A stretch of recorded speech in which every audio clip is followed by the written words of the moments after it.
Halo, selamat bertemu kembali.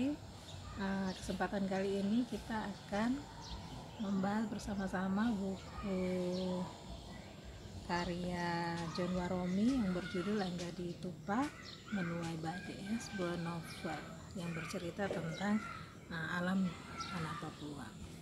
Kita akan mereviewnya bersama-sama ya. Iya, novel Angga di Tupa ini saya dapatkan langsung dari penulisnya ya, Kakak John Waromi. Kami bertemu saat ada kegiatan menulis ya. Kemudian dengan teman-teman kami mendapat buku gratis ya. Kemudian minta tanda tangan langsung dari Kakak John Waromi. Pada kesempatan ini beliau membagikan pengalaman beliau ya, berseni ya, di bidang teater, juga menulis syair dan juga cerita-cerita pendek, juga buah novel yang akan kita bahas kali ini ya.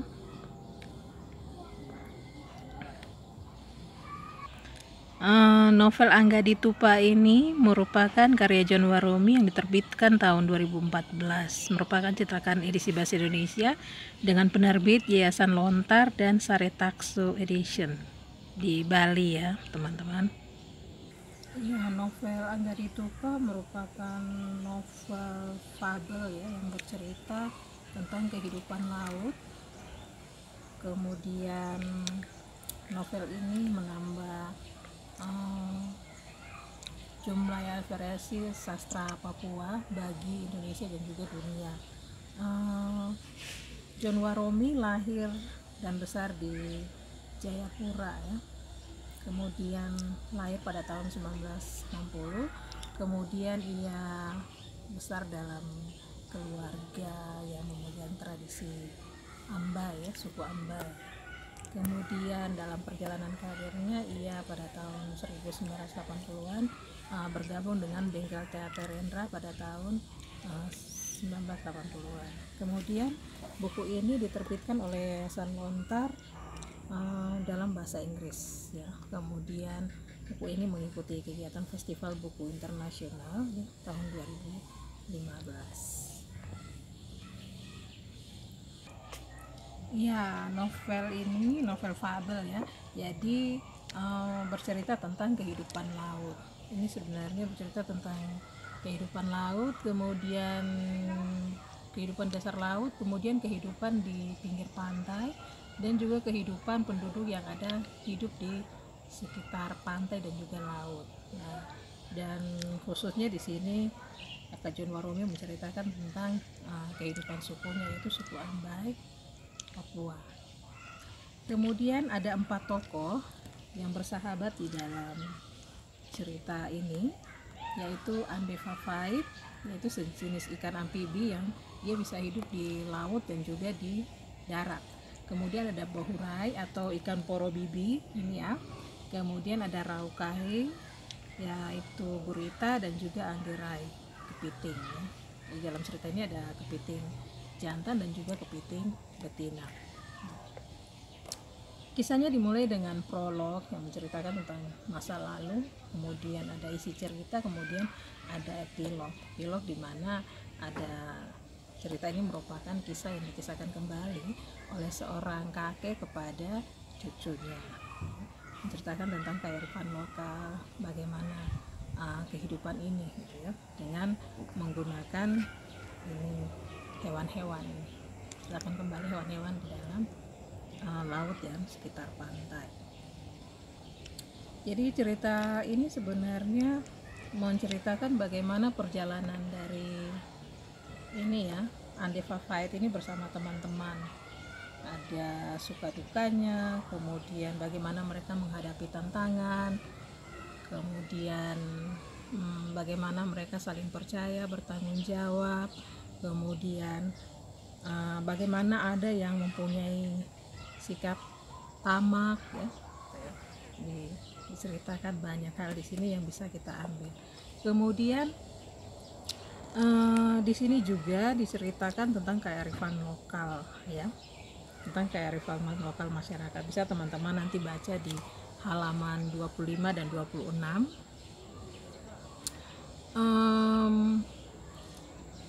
Misalnya bagaimana suku Amba itu mencari ikan, kemudian pembagian kepada keluarga, kemudian pembagian kepada teman-teman kelompok yang mencari ikan di pantai juga, kemudian bagaimana mereka membuat acara adat ya.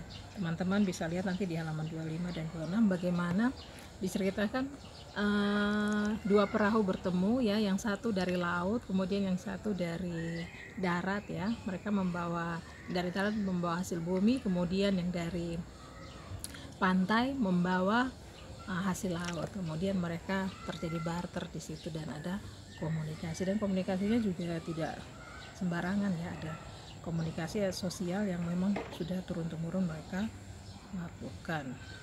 Kemudian di sini juga diceritakan tentang perjalanannya Andevavait itu ya, dia bertemu dengan seekor kuskus Viwaradi ya.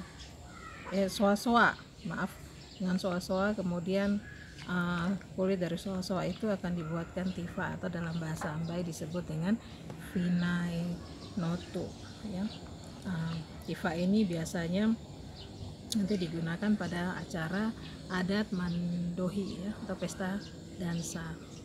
Kemudian juga ada diceritakan tentang keseimbangan alam antara Viami dan juga Wori ya. Kalau Viami penguasa darat, kemudian Wori penguasa laut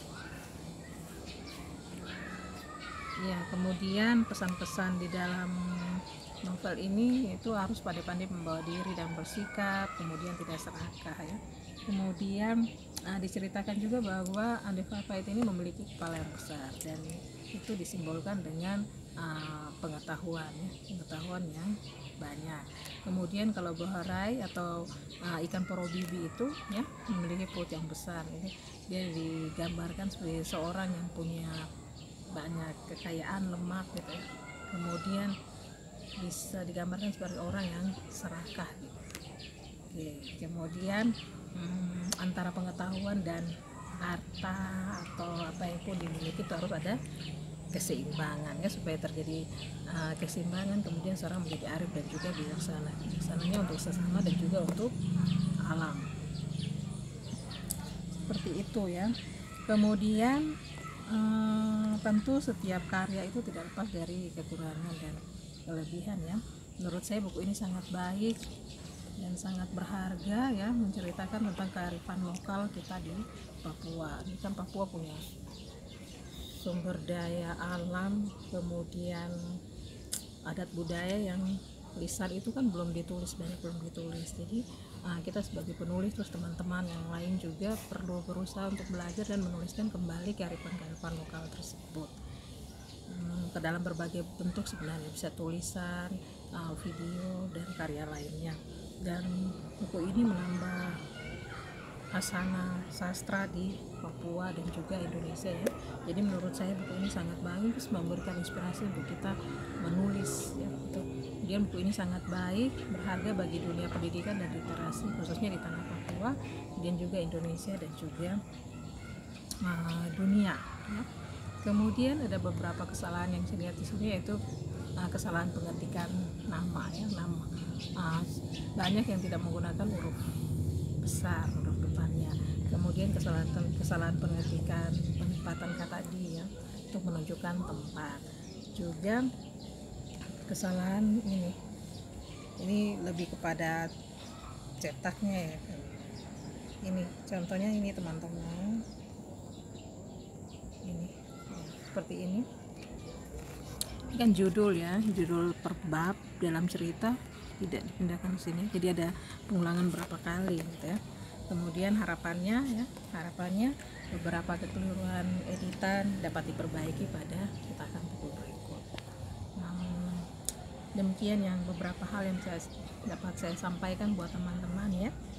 Ini buku yang sangat bagus, saya harap teman-teman bisa mencari buku ini dan membacanya, dan kita akan dapat banyak sekali pengalaman ya, banyak hal yang bisa didapat sih, pengetahuan dan lain sebagainya.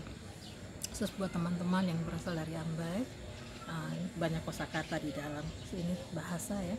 Kita mencintai bahasa daerah dan mengembangkannya, tetap menjaga dan memeliharanya. Terima kasih buat teman-teman semua. Jangan lupa like dan subscribe channel saya ini ya. Ikuti terus, kita akan belajar bersama-sama tentang berbagai macam hal, khususnya tentang dunia literasi. Salam buat teman-teman.